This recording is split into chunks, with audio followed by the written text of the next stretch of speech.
Olá, sejam todos bem-vindos.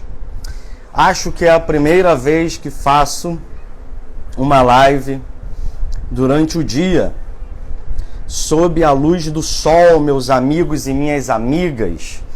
Minhas lives geralmente são noturnas, mas hoje, nesta segunda-feira de Momo, de Carnaval, estamos aqui para trabalharmos, para estudarmos, para aprendermos mais sobre Clarice Lispector, sobre a nossa cultura, sobre a nossa literatura. E é muito bom ver que nesta segunda-feira, em que vocês deveriam estar na praia, vocês deveriam estar no bloco, vocês deveriam estar como foliões, mas estão aqui. Então é muito bom e eu fico muito satisfeito de ver todos vocês aqui em plena segunda-feira de carnaval para estudarem. Excelente, pessoal. Muito bom. Então, boa tarde a todos. Quem está aqui pela primeira vez, conte-me, fale assim: eu sou de não sei onde, ali Varginha, Minas Gerais, a terra do ET de Varginha. Vocês se lembram do ET de Varginha? É, rapaz, o ET de Varginha fez sucesso lá no... Era o que, anos 90? Eu nem me lembro mais. Então, pessoal, me diga aí, quem está aqui pela primeiríssima vez? Cassiel Dan, seja bem-vinda.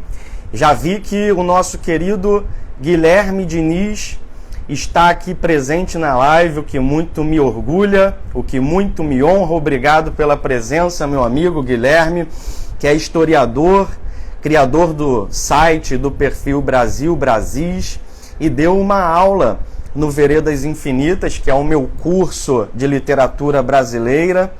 Ele deu uma aula no sábado, enquanto eu malandramente descansava. Não é verdade, pessoal? Mas a galera lá, a turma do Veredas, adorou, viu, Guilherme? Recebi feedbacks maravilhosos sobre a sua aula, cujo tema foi Guilherme de Almeida, o modernismo sob o signo da tradição. Rapaz, que título bonito, hein? Nossa Senhora, eu vou roubar esse título para mim. Eita, laiá. Apodi, Rio Grande do Norte. Aquele jogador Apodi, ele é de Apodi? Será que ele se chama Apodi porque nasceu em Apodi? Conte-me. A diva falando que a aula do Guilherme foi excelente.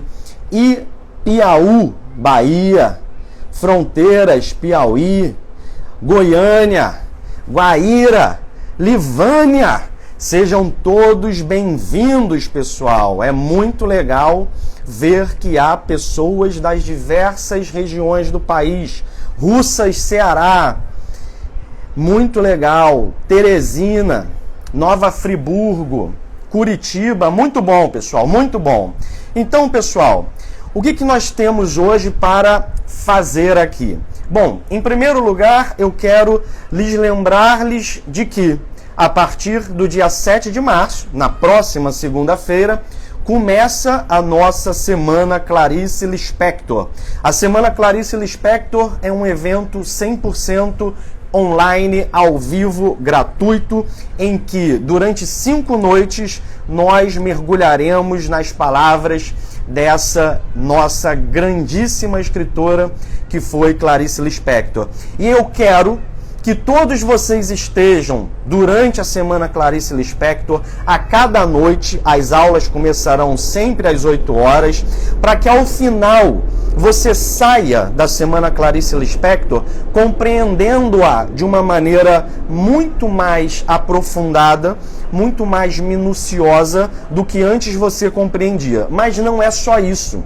Eu quero que ao final da Semana Clarice Lispector, e eu vou fazer de tudo para que isso aconteça, você de algum modo consiga transformar também a própria maneira como você lê. Então você vai perceber a minha metodologia, você vai perceber alguns princípios com os quais eu trabalho e que aplico durante as minhas leituras. Você vai perceber toda uma simbologia que eu vou trazer, toda uma série de conceitos, como por exemplo o famoso conceito de epifania, para que você realmente tenha um ferramental adequado, de modo que você consiga extrair muito mais de um texto da Clarice e não só, ou seja, de um texto de literatura em geral, coisas que antes você não extraía, para que a literatura seja uma ferramenta de transformação na sua vida, uma ferramenta de desenvolvimento intelectual, uma ferramenta de desenvolvimento da personalidade, para que você aprenda com cada texto, para que você amadureça com cada texto, para que você reflita sobre cada texto e a partir de cada texto, ou seja, que os textos sejam para você, digamos assim, novos binóculos a partir dos quais você poderá enxergar regiões do mundo que antes você não enxergava. Então, do dia 7 de março ao dia 11 de março, sempre às 8 horas, durante essas 5 noites, nós estaremos aqui na internet, lá no meu canal no YouTube, na Semana Clarice Lispector, e eu conto com a sua participação. Vai ser muito, muito bom. E hoje nós estamos aqui numa live de aquecimento. Estamos esquentando os motores, esquentando as turbinas em pleno carnaval.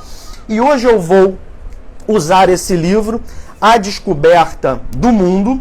Vou comentar um texto da Clarice Lispector, uma crônica chamada Pertencer, que foi publicada no dia 15 de junho de 1968. Então, veja só como é que vai funcionar aqui a nossa aula de hoje, cujo método é diferente das aulas da Semana Clarice Lispector. Como serão as aulas da Semana Clarice, para vocês já saberem? As aulas da Semana Clarice, elas são assim, vocês têm de dar um jeito, tá? Vocês façam como vocês quiserem, e vocês vão ler os textos da Clarice. Compra o livro, pede do coleguinha, vai na biblioteca, reza para ver se Deus te manda o texto por e-mail, você faz o que você quiser. Você vai ler o texto. Se não der para ler, porque você não conseguiu, não teve tempo, tá tudo certo. Mas você vai tentar ler o texto, né, meu filho? Aí você vai para a aula à noite. Cada aula corresponde à aula sobre um texto, né? Por exemplo, vamos falar do conto Búfalo, o conto Amor, o conto A Procura de uma Dignidade, e assim por diante. E aí, durante a aula da Semana Clarice, eu vou apenas explanar. Eu vou dar uma aula sem recorrer a leituras, tudo bem? Você é quem vai ter lido, e durante a aula eu só vou palestrar. E aí você vai tomar as notas que você achar mais relevantes durante a minha exposição. Hoje nós vamos fazer algo diferente, algo mais simples. Eu vou hoje te conduzir pela mão durante a leitura. Então eu vou ler o texto hoje e à medida que eu ler o texto, eu vou comentando as frases e os parágrafos mais importantes. Tá claro isso aí, pessoal? Então hoje é uma leitura guiada, uma leitura comentada. Na Semana Clarice Lispector não haverá leitura. A leitura vocês aí, bonitões e bonitonas, é que vão fazer. Tá beleza isso aí? Então, pessoal, vamos começar a nossa live propriamente, vamos começar a nossa aula de hoje, uma leitura comentada da crônica Pertencer.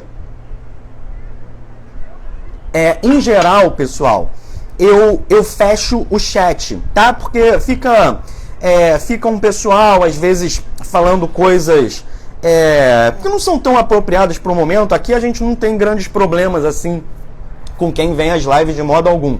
Mas às vezes eu estou falando de alguma coisa, alguém pergunta de outra e gera aquela confusão no chat. Então, geralmente, eu fecho o chat. Hoje eu vou deixar aberto, tá? Porque eu quero ver a participação de vocês, quero compreender quais são as dúvidas de vocês. Então hoje, especialmente, eu vou deixar o chat aberto. Agora, sejam comedidos. Você não vai me perguntar coisa que não tem nada a ver com a aula, né? Então, vamos lá, pessoal, vamos começar a leitura da crônica Pertencer e a partir da leitura eu vou tecendo os comentários, beleza? Então, Para que nós entendamos, eu quero começar a dizer o seguinte: quando a Clarice volta da Europa, ela foi esposa de um diplomata e por isso ela teve de morar fora, né? Ela morou na Itália, na Suíça, nos Estados Unidos, até que ela foi e se divorciou, e a partir daí ela volta para o Rio de Janeiro, ela que era original da Ucrânia, né? E veio muito nova para o Brasil, primeiro para Maceió e depois para Recife, logo em seguida, mas ela volta para o Rio de Janeiro e ela começa a fazer algo que não era parte da rotina literária dela, que era escrever crônicas semanalmente para que essas crônicas saíssem no Jornal do Brasil, que era onde ela publicava na época. Então, a Clarice Lispector, ela se torna cronista, ela se torna escritora de jornais sob encomenda por uma razão muito simples, que não é uma razão literária. Ela precisava, pessoal, como eu, como vocês, como todo mundo aqui, de dinheiro. Claro que o marido dava a pensão lá que eles haviam acordado, ele desse ponto de vista, ele compareceu com as suas responsabilidades, mas a Clarice não tinha posses, né? A família da Clarice, aliás, era bastante pobre. Então a Clarice vem para o Rio, ela tem que trabalhar, ela vai fazer alguns trabalhos de jornalista, ela vai ter, por exemplo, uma coluna na revista Manchete, ela vai fazer muitas entrevistas e vai publicar crônicas aos domingos no Jornal do Brasil. Então é por isso que nós temos esse livro, A Descoberta do Mundo, que é a reunião das crônicas que ela publica de agosto de 67 até, deixem-me ver, eu acho que é 75, se eu não me engano, até 73. Então, são aí aproximadamente 6 anos de publicações em jornal. Então, pessoal, vamos começar. E antes de começar a leitura propriamente, eu preciso dar uma informação que eu acho que 90% para mais daqui já sabe disso, mas eu preciso pensar também em quem não tem essa informação, que é o seguinte, pessoal. A Clarice Lispector, ela nasceu numa área da atual Ucrânia chamada Chechhelnik, né? Se escreve com CH, aportuguesando, mas a pronúncia em ucraniano, e uma vez eu botei no Google Tradutor para ouvir como seria a pronúncia em ucraniano, é esse som de Chechhelnik, né? Alguma coisa assim. E ela nasce nesse lugar que não era a terra de origem dos pais dela, porque os pais estavam em fuga.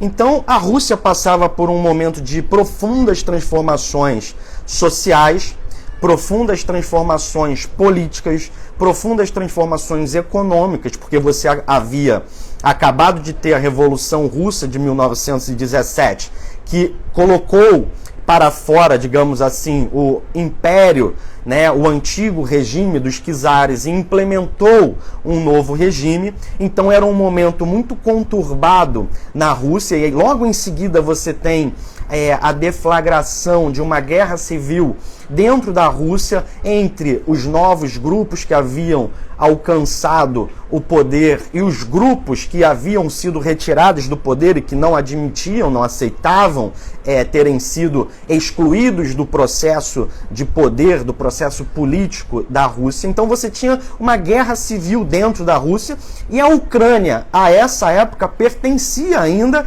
ao território do antigo Império Russo, que logo em seguida passaria a ser, em partes, né, a própria União Soviética.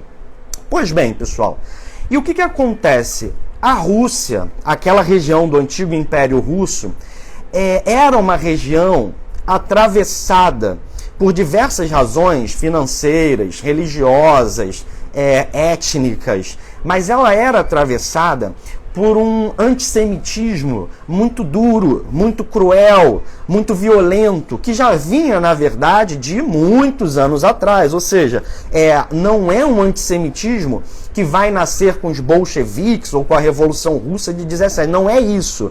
É que o fato de ter havido uma revolução nesse sentido não impede que esse sentimento nefasto, horrendo, permanecesse. E você vai ter logo após a Revolução Russa, um recrudescimento dos chamados pogroms, que eram as famosas, tristemente famosas, perseguições antissemitas, ou seja, contra os judeus, que aconteciam naquela região.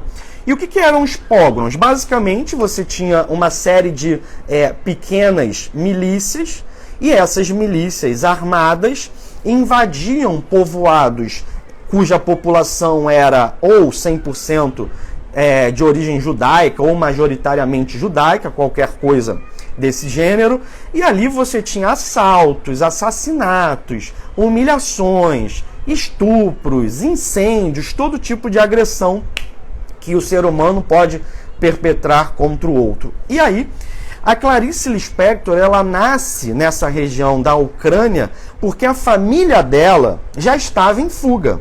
A família dela era russa, mas eles eram russos porque a Ucrânia pertencia à Rússia, Eles estavam fugindo dos pogroms, mas, na verdade, eles não eram de Tchetchenik. Então a Clarice, ela nasce em dezembro de 1920, durante um inverno muito rigoroso, num pequeno povoado, porque os pais dela estavam de passagem por ali, fugindo de um pogrom, de uma perseguição antissemita.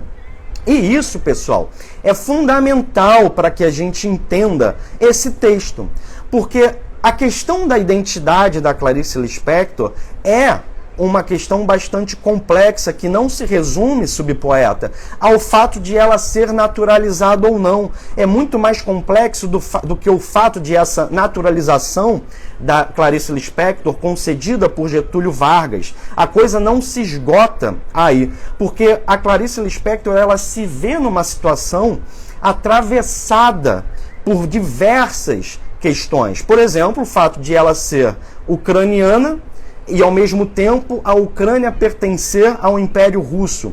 O fato de ela ser judia. O fato de que, apesar disso, ela vem para o Brasil muito cedo e, portanto, é uma brasileira que constitui a sua personalidade, a sua compreensão do mundo, a sua linguagem a partir do Brasil.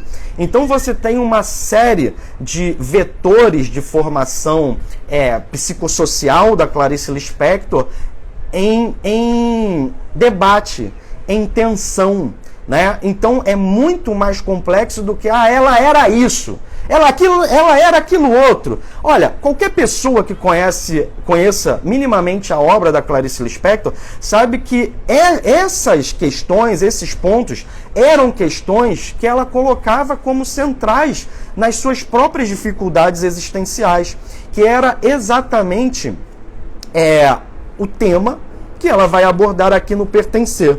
Eu vou tirar o chat, porque, na verdade, os comentários mais atrapalham do que ajudam. Então, vamos ligar o modo aula e prestar atenção no que está sendo dito, Porque senão começa a haver uma série de desvios durante o nosso caminho aqui.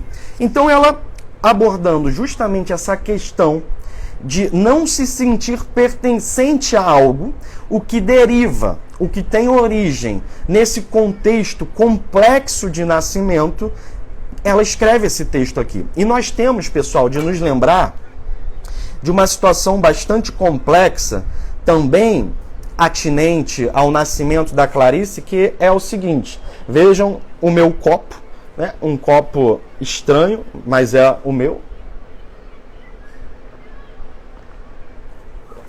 Temos de nos lembrar do seguinte, é uma questão muito complexa que eu vou colocar agora, mas vários dos biógrafos da Clarice debatem esse problema, porque antes da Clarice nascer, teria acontecido algo muito violento, muito triste, muito duro, que teria sido um estupro que a mãe dela teria sofrido. E percebam a forma verbal que eu estou utilizando, justamente para dar essa ênfase na dúvida, É algo que nós não temos certeza, é algo que não está documentado, mas é algo que a Clarice teria contado para uma amiga chamada Olga Borelli, que por sua vez teria contado a Claire Varan, que é uma escritora canadense, e a Claire, por sua vez, teria contado ao Benjamin Moser, que é um dos biógrafos da Clarice, talvez seu biógrafo mais famoso, embora eu não o considere o melhor biógrafo da Clarice. Para mim, a melhor biografia da Clarice é a escrita pela Nadia Gottlieb. Mas o fato é que o Benjamin Moser, na sua biografia, ele traz essa suposta revelação feita pela Clarice a Olga Borelli, que é a de que a mãe da Clarice Lispector teria sido estuprada por soldados de alguma milícia russa durante uma perseguição, durante um pogrom, e em decorrência dessa violação, desse estupro, ela teria contraído sífilis. E seria essa justamente a causa do falecimento da mãe da Clarice, quando a Clarice tinha aí por volta de 11 anos e já vivia no Recife. Pois bem, pessoal, e por que eu estou contando isso tudo aqui? Por uma razão muito simples. Porque, como vocês devem perceber na leitura da crônica Pertencer, há um momento em que a Clarice ela diz o seguinte, nós vamos ver isso.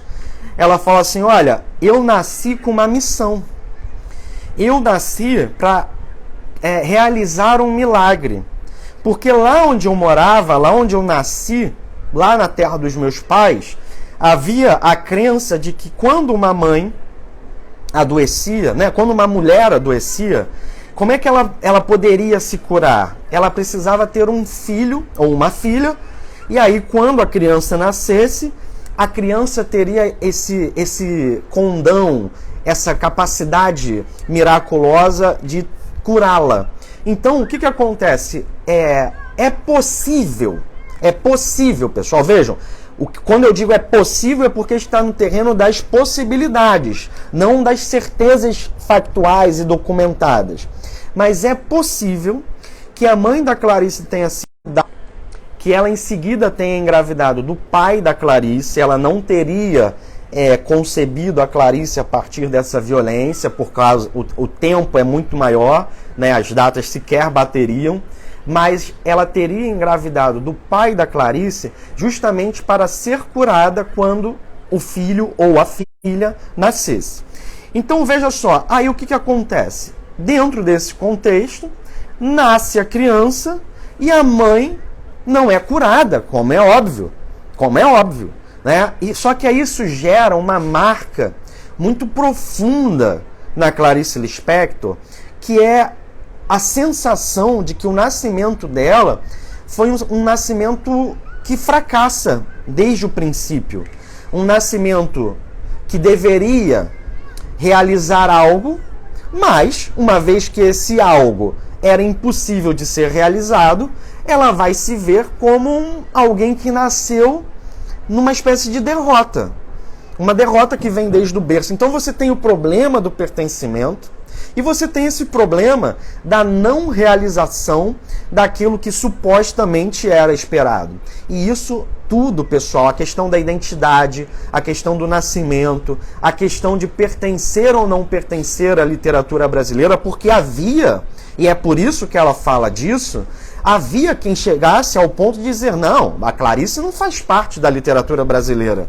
É que ela escreve em português, mas ela faz parte da literatura ucraniana, da literatura russa, da literatura eslava. Né? Ela é um estrangeiro. Né? Havia quem defendesse essa posição. E aqui ela muito claramente ela fala, não, eu pertenço à literatura brasileira. Existem poucas coisas no mundo às quais eu pertenço, e uma dessas poucas coisas é justamente a literatura brasileira. Como também há uma outra crônica em que ela fala, eu sou brasileira sim, e não me importa que eu seja uma brasileira naturalizada, eu vim para cá com meses, né? Eu vim para cá beber, eu cresci aqui e eu falo, eu me expresso em português dentro da literatura brasileira. Então, vejam só que o fato de ela ter de dizer que era brasileira, o fato de ela ter de dizer que pertencia à literatura brasileira, denuncia-nos algo. Denuncia-nos o quê?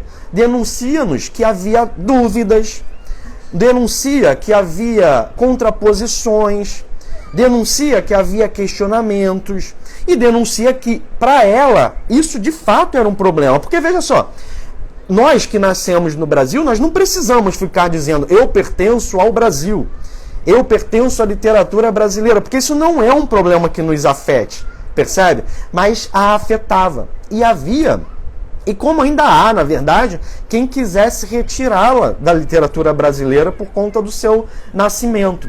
Então, pessoal, é muito interessante nós pensarmos em tudo isso, mesmo porque nós estamos passando por um momento muito dramático da nossa história, que é justamente a guerra que envolve a Rússia e a Ucrânia, né?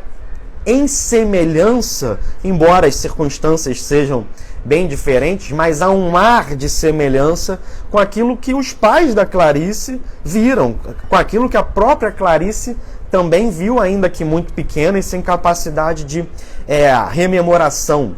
E se vocês quiserem se aprofundar realmente sobre o que foi essa odisseia da família da Clarice Lispector fugindo da Rússia em direção ao Brasil, eu sugiro que vocês leiam o livro No Exílio,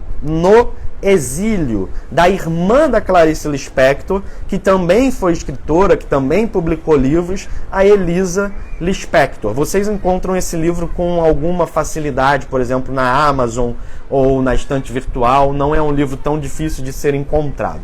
Então, pessoal, agora eu considero que vocês já têm a caixa de ferramenta para que a gente entre no texto, beleza? Então ela começa assim, o texto é de 15 de junho de 1968 e se chama Pertencer. E ela diz: um amigo meu, médico, então veja que não é um amigo qualquer, ela usa uma estratégia de reforço de autoridade. Olha, veja, não é alguém que não entende disso aqui que eu vou falar. É um amigo meu que é médico. Assegurou-me que desde o berço a criança sente o ambiente. A criança quer. Nela, o ser humano, no berço mesmo, já começou. Então, pessoal, do que ela está falando? É uma estratégia retórica. Olha, eu tenho um amigo que ele me disse, e ele é médico, tá? Ele sabe do que ele está falando. Ele me disse que lá no berço, a criança, na mais tenra idade, o bebezinho, ela já tem o processo de formação do eu em andamento, né? Então, quando começa o eu? Ela não está aqui me dizendo quando começa o eu. Ela não está falando, por exemplo, que é no primeiro mês de gestação, ou a partir dos 9 anos de idade, ou a partir dos 6 anos. Ela não está me dando um marco específico. Mas ela está dizendo o seguinte, olha, eu não vou te dizer, porque talvez eu nem saiba, quando que começa o processo da formação da psique. Mas eu sei de uma coisa.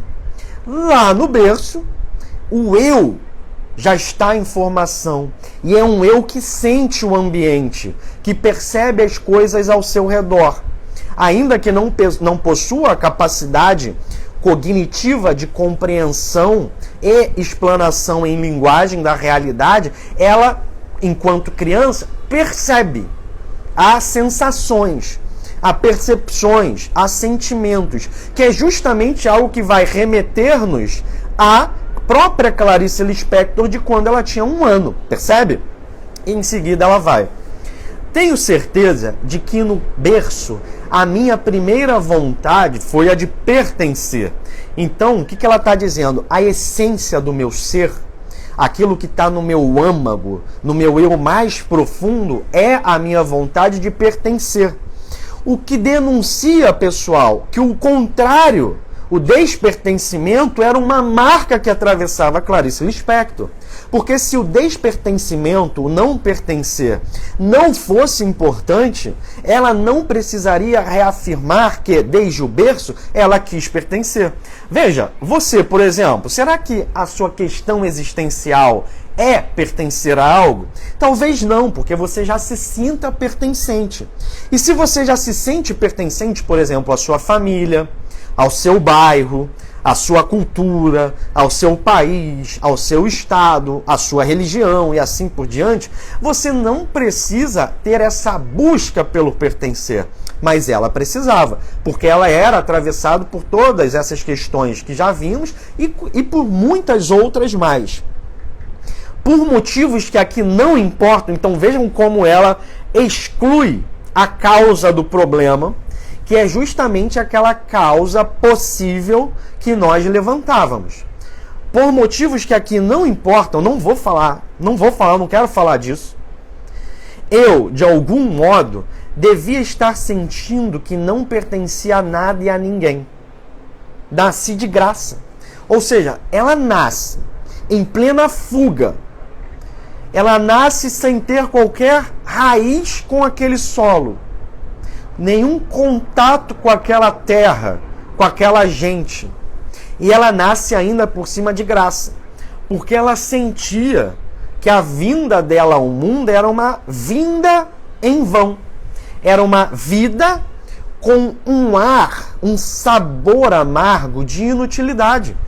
Porque ela veio para realizar uma graça, um milagre, mas ela não realizou, portanto ela veio de graça. Ela nasceu à toa, percebe? Ela veio para fazer uma graça, para realizar uma graça, um benefício, um milagre. Ela não o pôde fazer como ninguém poderia. Então ela nasce de graça. E isso faz com que ela perceba um sem-sentido do mundo. Se no berço experimentei essa fome humana, essa vontade de pertencer, ela continua, a vontade de pertencer, a me acompanhar pela vida fora, como se fosse um destino. Qual é o destino? É pertencer? Não. Para Clarice Lispector, o destino é querer pertencer. É ter a fome, é ter a fome de pertencer a algo. Como se fosse um destino. Eu estou sempre buscando pertencer e nunca consigo. Eu estou sempre com sede de pertencer, mas nunca consigo aplacá-la. Por mais que eu beba de alguma água, a ponto de meu coração se contrair de inveja e desejo quando vejo uma freira. Ela pertence a Deus. E aqui a Clarice usa um exemplo inesperado, surpreendente, curioso, mas muito bem colocado.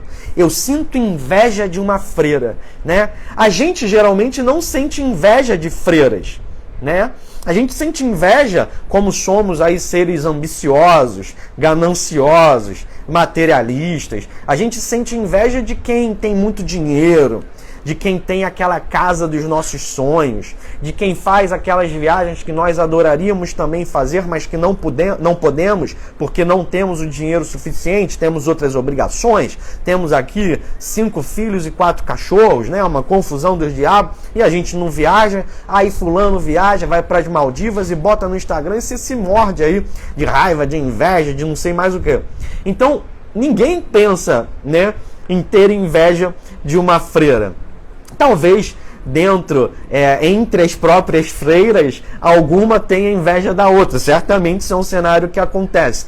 Agora, a gente que está aqui fora, a gente não pensa sobre isso. Então, ela usa um elemento inesperado, que é a freira, mas ela coloca muito claramente o porquê. Porque a freira, se dedicando com esse afinco a uma religião, ela pertence a algo. Né? E a Clarice diz, ela pertence a Deus. E eu não pertenço a nada. Né? Eu não me dedico a uma religião, eu nem sei se eu acredito em Deus. Eu estou aqui no Brasil, mas ao mesmo tempo eu nasci na Ucrânia. E se eu for para a Ucrânia vão dizer que eu sou brasileira, porque nem russo, nem ucraniano, nem Yiddish eu falo. Né? E aí eu vou morar na Itália, e quando eu chego na Itália ninguém nem sabe exatamente do que eu sou. Pô, tu é brasileira, tu é ucraniano, o que tu é? Então é uma confusão.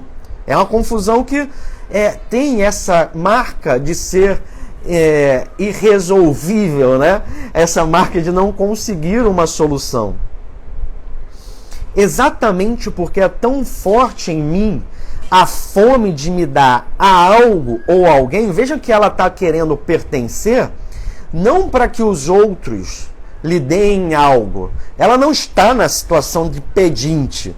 Quero pertencer a um povo para que esse povo me dê coisas. Não, eu quero pertencer a um povo para que eu possa dar algo de mim para esse povo. Eu quero pertencer a uma família, não para que a família me dê algo, mas para que eu sirva a essa família. É tão forte em mim a fome de me dar a algo ou a alguém, é que me tornei bastante arisco. Então eu tenho tanto esse desejo de pertencer, que eu acabo me tornando arredia, arisca, né? E por quê? Tenho medo de revelar de quanto preciso e de como sou pobre. Então agora ela manifesta uma necessidade. Eu preciso pertencer, mas sou pobre. E também não tenho tanto assim para dar. Sou pobre. Sou sim, muito pobre. Só que vejam que ela não está falando de dinheiro. Ela não está falando que ela é pobre porque ela não tem dinheiro. De fato, ela não tinha muito dinheiro. Mas ela está falando de uma outra coisa. Ela diz assim: só tenho um corpo e uma alma. E preciso de mais do que isso. É essa ânsia, é essa fome, é essa vontade, é um querer mais. Quem sabe se comecei a escrever tão cedo na vida, porque escrevendo, pelo menos eu pertencia um pouco mais a mim mesma. Veja que ela não diz que escrevendo, ela passou a se pertencer a si. Ela não está dizendo assim: olha pessoal, eu tive de começar a escrever, ou eu comecei a escrever tão cedo, e em consequência disso, eu me encontrei. Eu me tornei dona de mim. Não é isso que ela está dizendo, ela está falando.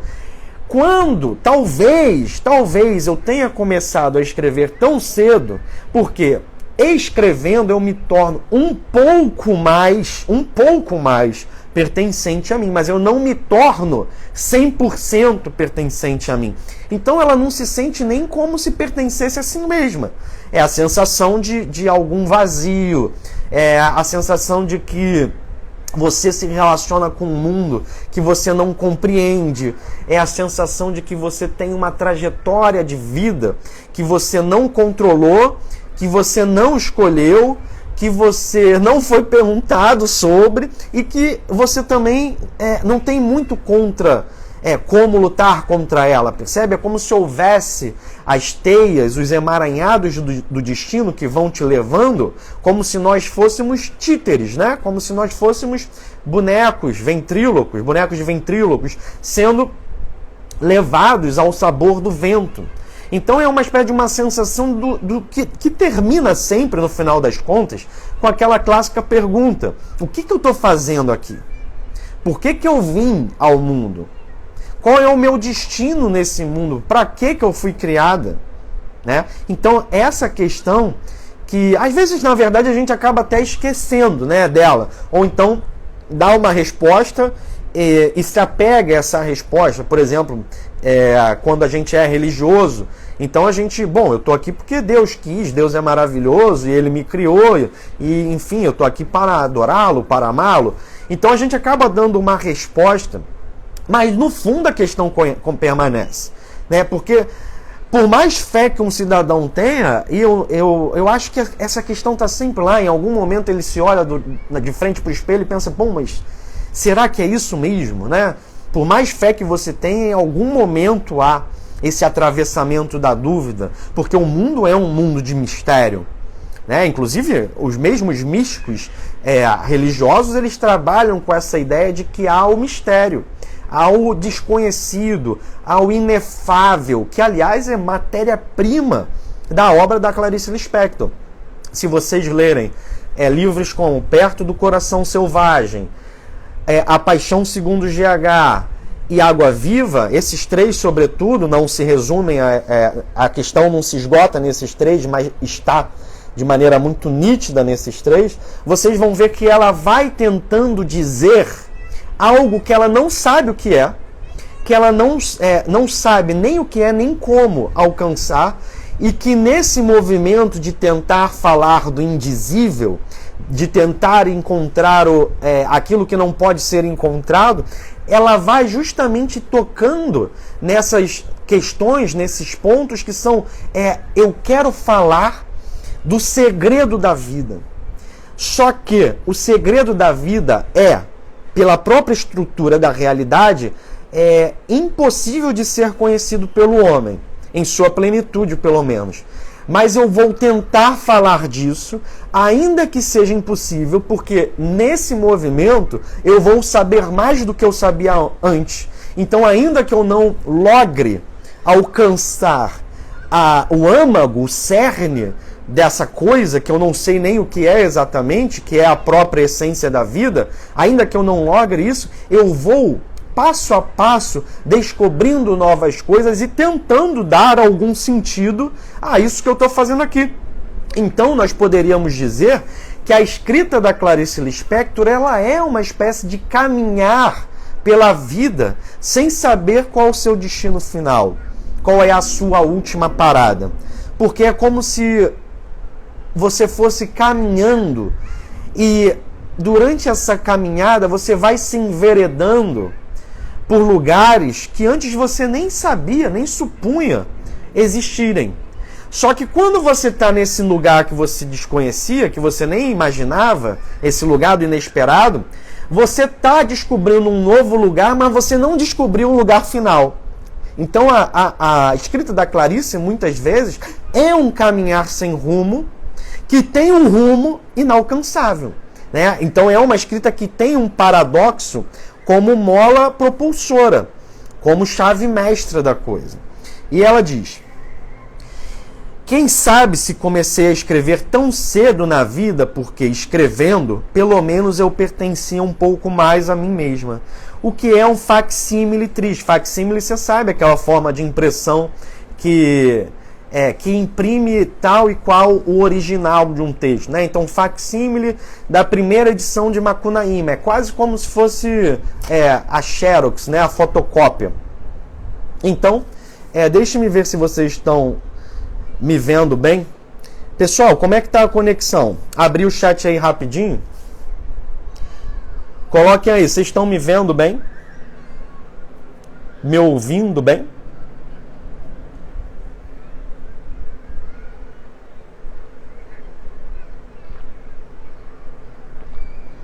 Valeu, Cris.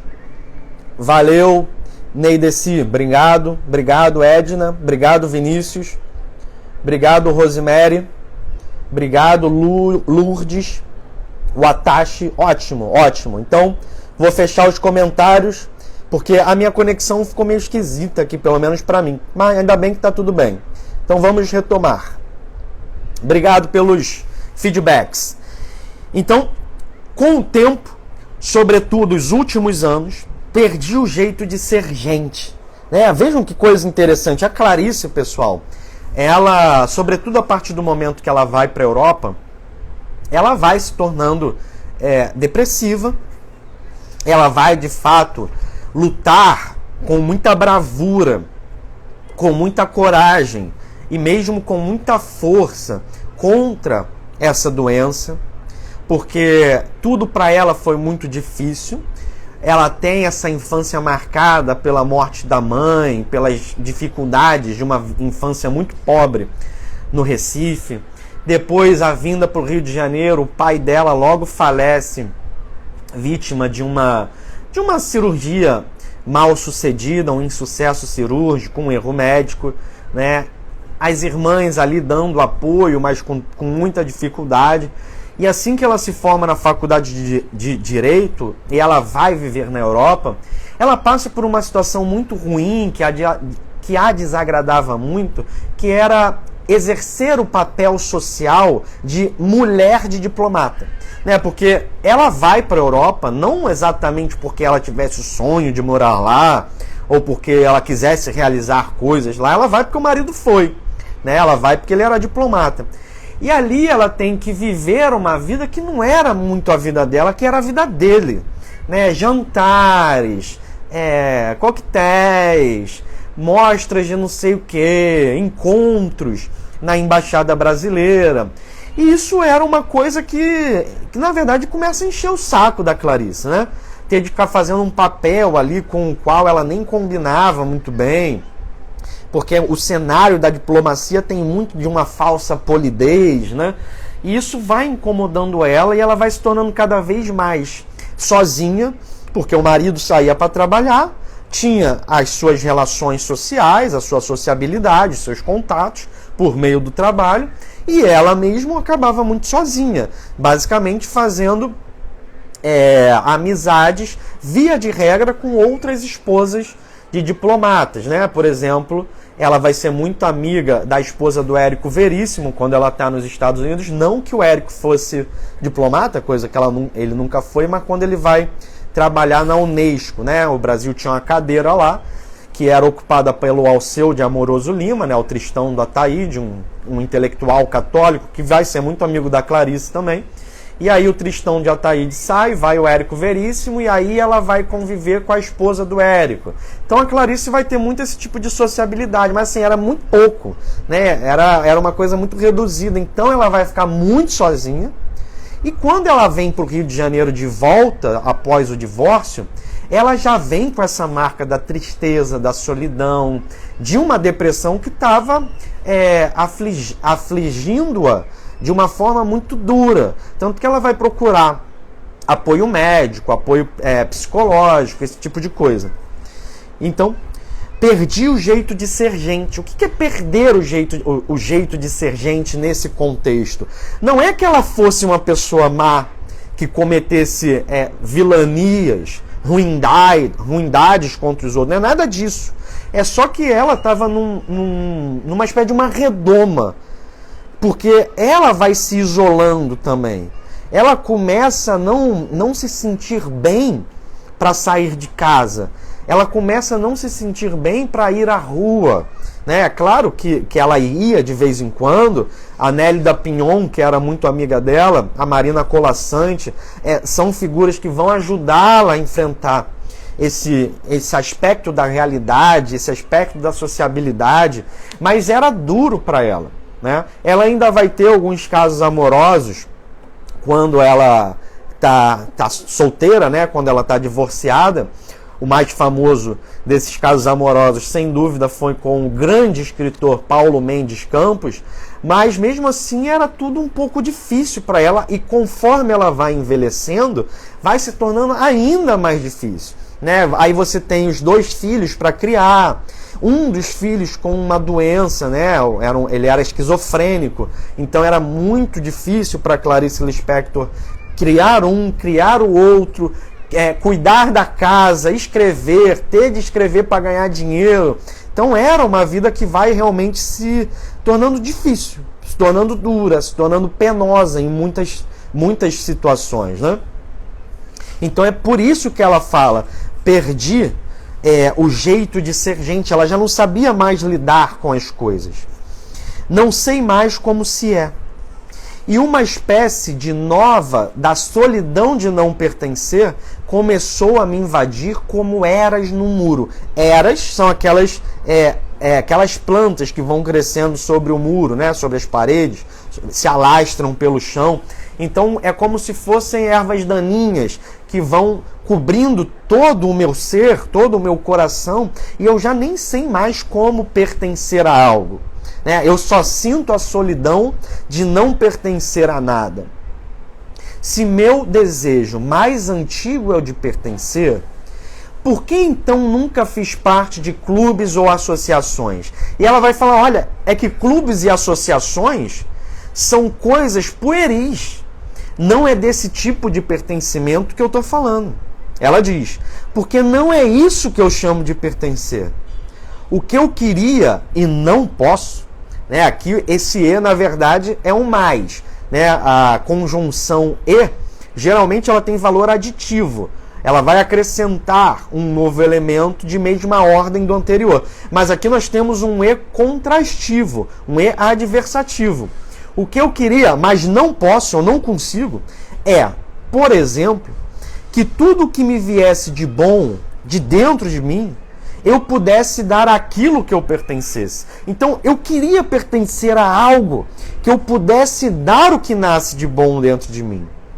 Mesmo minhas alegrias, como são solitárias às vezes, e uma alegria solitária pode se tornar patética.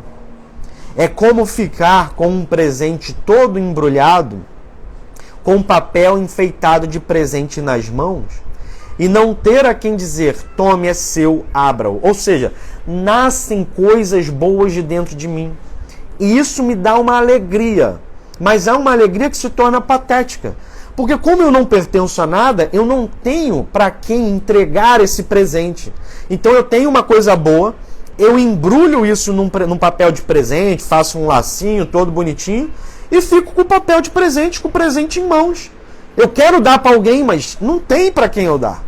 Né? Então é uma alegria que se dissolve em seguida. É uma alegria que se desfaz. E é uma alegria que logo em seguida se torna tristeza, porque aí você bota o presente na sua frente e fica, meu Deus, mas que coisa triste. Né? Eu tenho esse negócio para dar e não tenho ninguém para dar.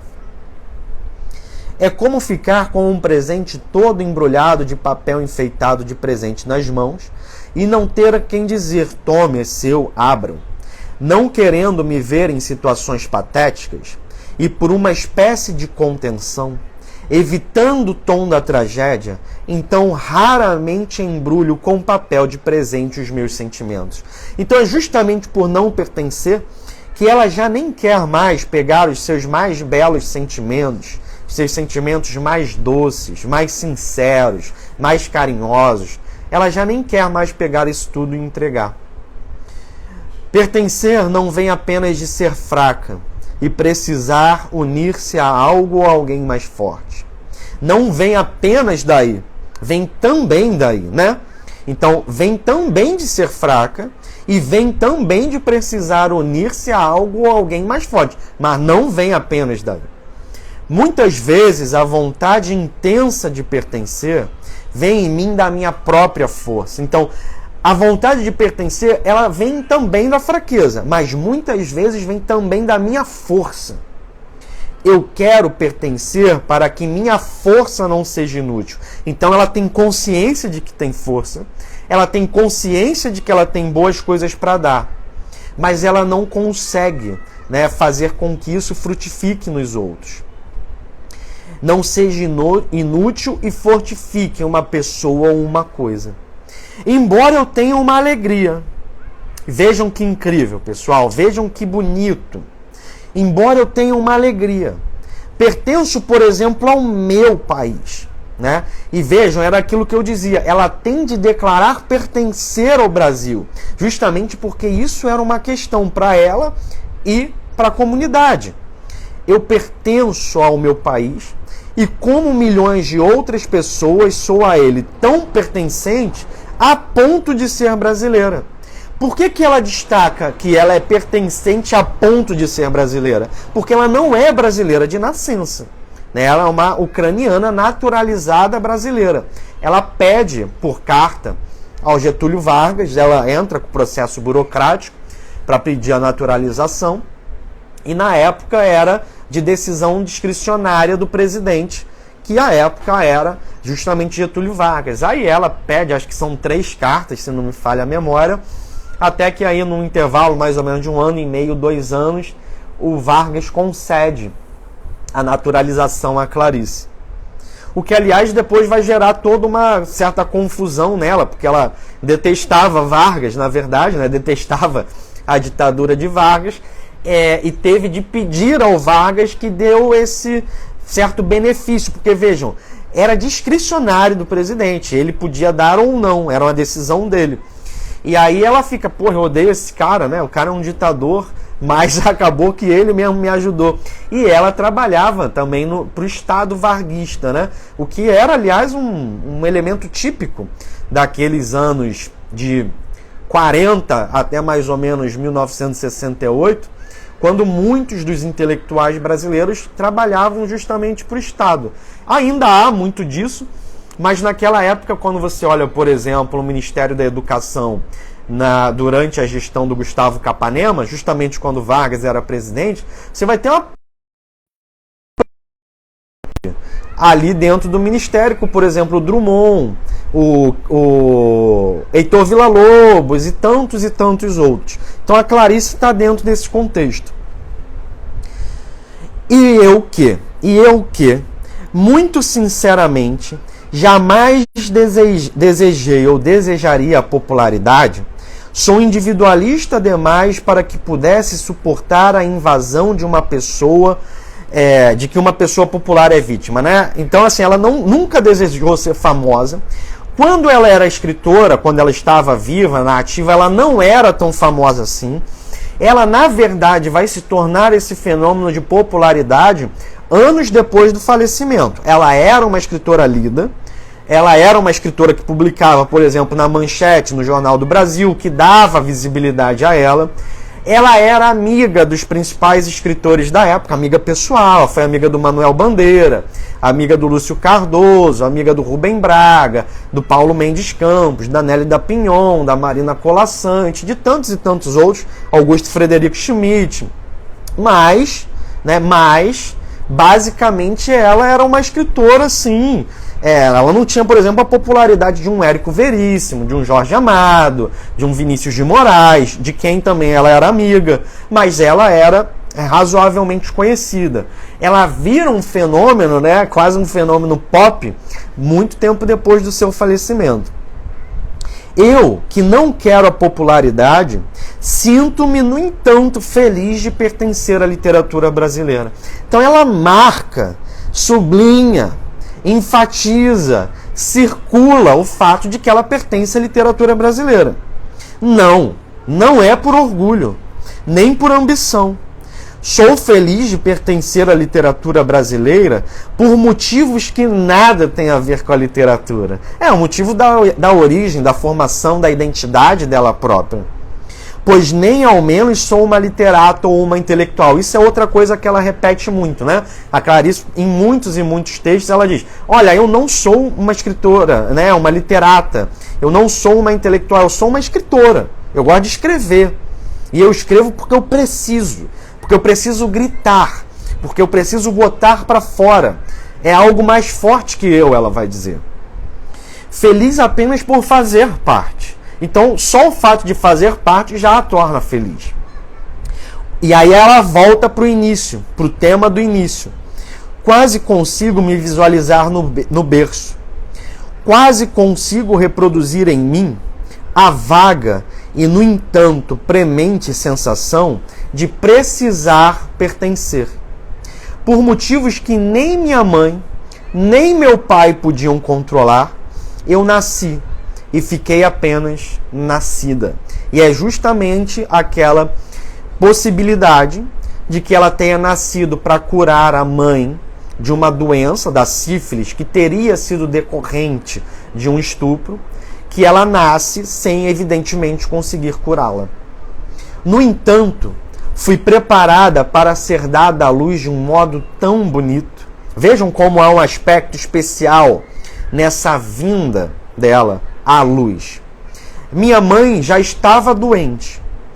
E por uma superstição bastante espalhada, isso lá na Ucrânia, acreditava-se que ter um filho curava uma mulher de uma doença.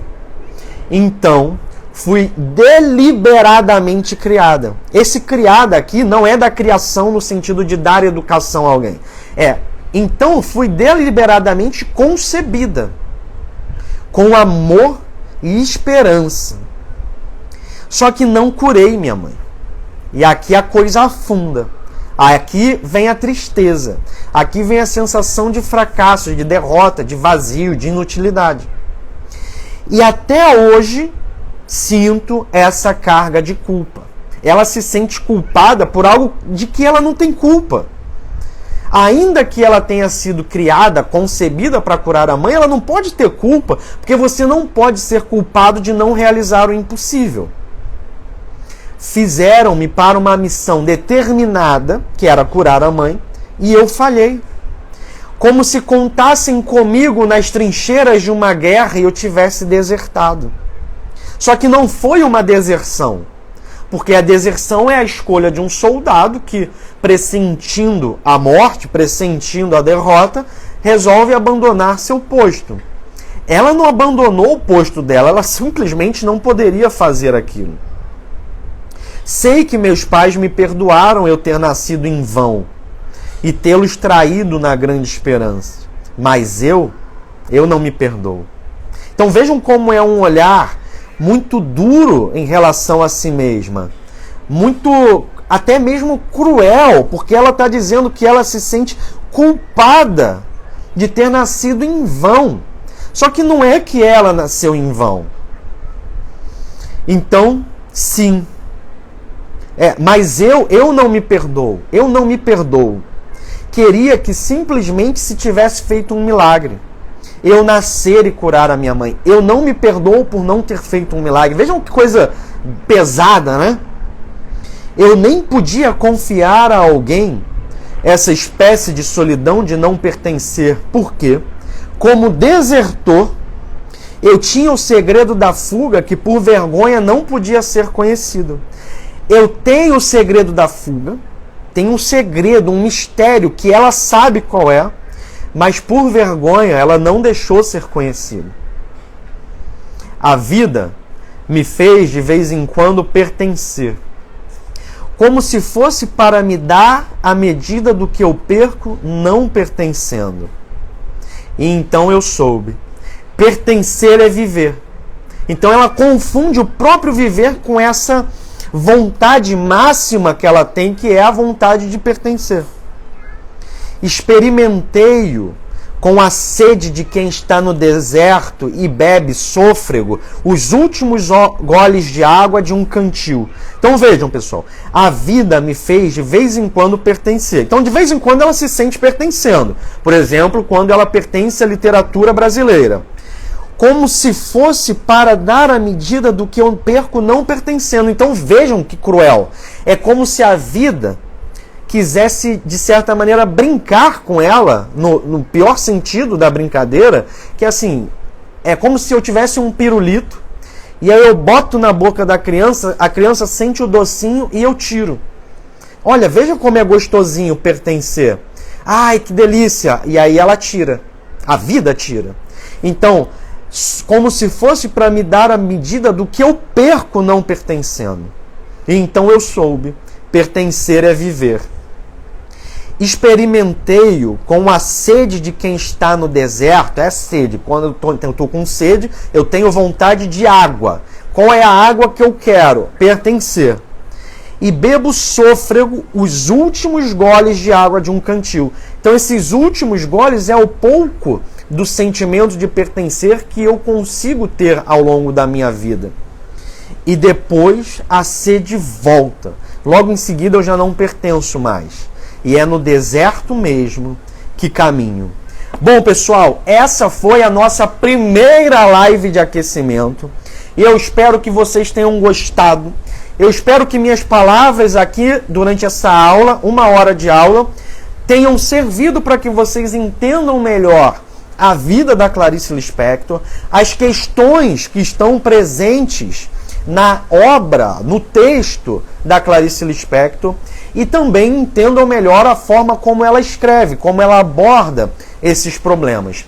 Hoje nós vimos um texto que é muito sobre a própria Clarice, evidentemente, ela está falando da crise existencial dela, dos problemas da formação dela, da questão familiar, da origem dela. Só que eu quero trabalhar com vocês um outro texto. Amanhã, nesse mesmo horário de meio-dia, amanhã, terça-feira, 1º de março, nesse mesmo horário de meio-dia, eu quero fazer uma outra live, a nossa segunda live de aquecimento pré-semana Clarice Lispector, e vamos falar de um texto muito interessante, que é o texto Mineirinho. O texto Mineirinho, pessoal, é sobre um bandido, tá? Um criminoso, que foi muito famoso durante um certo período de tempo, sobretudo no Rio de Janeiro, e esse criminoso, ele foi assassinado, né? Ele foi abatido, ele foi morto pela polícia, e foi morto de uma forma específica, com algumas características. E aquilo impacta a Clarice, e ela escreve um texto chamado Mineirinho, tá? E aí, amanhã nós vamos ver um texto que já não é então sobre ela, mas que é sobre um acontecimento da sociedade, sobre uma outra pessoa, sobre a atuação policial. E a minha questão não vai ser a gente concordar ou não concordar com a visão da Clarice, é percebermos a Clarice falando de um tema diferente do que habitualmente ela fala, que é um tema que envolve violência, que envolve polícia, que envolve criminalidade, que envolve a sociedade, que envolve a crueldade humana, né? Uma série de questões. Então vocês procurem por esse texto. Pessoal, por que eu não mando o texto por e-mail? Por que eu não boto o texto da Clarice no WhatsApp? Porque a obra da Clarice Lispector tem direitos autorais. O filho da Clarice ainda é vivo e pertence a ele os direitos sobre a obra da mãe. Então, se eu mando para vocês esse texto, eu estou violando os direitos autorais que o filho da Clarice Lispector detém. Então, vocês têm de fazer o quê? Procurar o livro numa biblioteca, comprar o livro se tiverem com um dinheirinho sobrando, tá? Pedirem emprestado e podem até recorrer à internet, tá? É óbvio que a internet também está violando os direitos autorais, mas aí já é uma questão que não me compete, né? Então, se vocês quiserem correr atrás dos textos que eu estou trabalhando aqui nas lives de aquecimento e lá na Semana Clarice, vocês vão encontrar. Então vocês precisam ser ativos também, priorizando por respeito a Clarice Lispector, por respeito ao filho dela, os livros.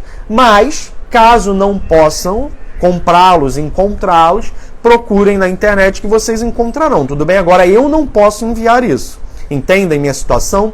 Então, pessoal, é importante a gente trabalhar com literatura sem também desprezar essas questões dos direitos autorais, porque se a gente ama tanto esses autores, a gente tem de amar também aquilo que eles decidiram para suas obras, a família que eles deixaram, todas essas questões que são muito importantes, o trabalho das editoras, né, que a gente tem que valorizar muito, muito, muito, muito, muito, né, sem elas a nossa máquina cultural, a nossa máquina intelectual engrena. Então, amanhã, ao meio-dia, nós vamos trabalhar o texto Mineirinho, tá certo, pessoal? Convidem todo mundo para a live de amanhã e convidem todo mundo para a Semana Clarice Lispector. Sim, Cássia, os textos de domínio público podem ser compartilhados, podem ser publicados, você pode fazer o que quiser. Só que um texto só cai em domínio público 70 anos após a morte do autor, percebe? Então, todo autor, dentro da legislação brasileira, decorridos 70 anos da morte dele, aí a gente pode fazer o que quiser com os textos. Qualquer editora pode publicar, a gente pode mandar por e-mail, pode, né, botar no outdoor, na rua, pode fazer o que quiser, tá? Então, pessoal, tenham uma ótima segunda-feira. Milan, o texto Mineirinho está nesse livro aqui, A Descoberta do Mundo, tá? Que é um livro mais grosso, porque ele é uma reunião de crônicas, né? São 6 anos de crônicas reunidas. A Descoberta do Mundo, beleza? Procurem nos sebos, exatamente, Caio, Enzio, exatamente isso. Procurem nos sebos, valorizem as livrarias do bairro, valorizem as livrarias da sua cidade, essas livrarias menores, que precisam de que nós estejamos lá, de corpo presente, né? Às vezes tomando um cafezinho, às vezes comprando um livro, às vezes doando os livros que a gente tem, não quer mais, sobretudo no caso dos sebos.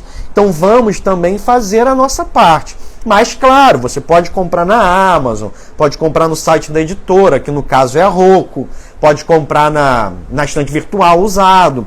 Então, vamos correr atrás disso aí, vamos ler o texto, e amanhã a gente chega aqui todo mundo com o texto lido, e o texto amanhã é Mineirinho. E é isso, pessoal. Convidem todo mundo para que a gente continue fazendo esse trabalho sobre Clarice Lispector. Tenham uma ótima segunda-feira e a gente se reencontra amanhã, tá certo? Um forte abraço, fiquem com Deus e até amanhã, ao meio-dia.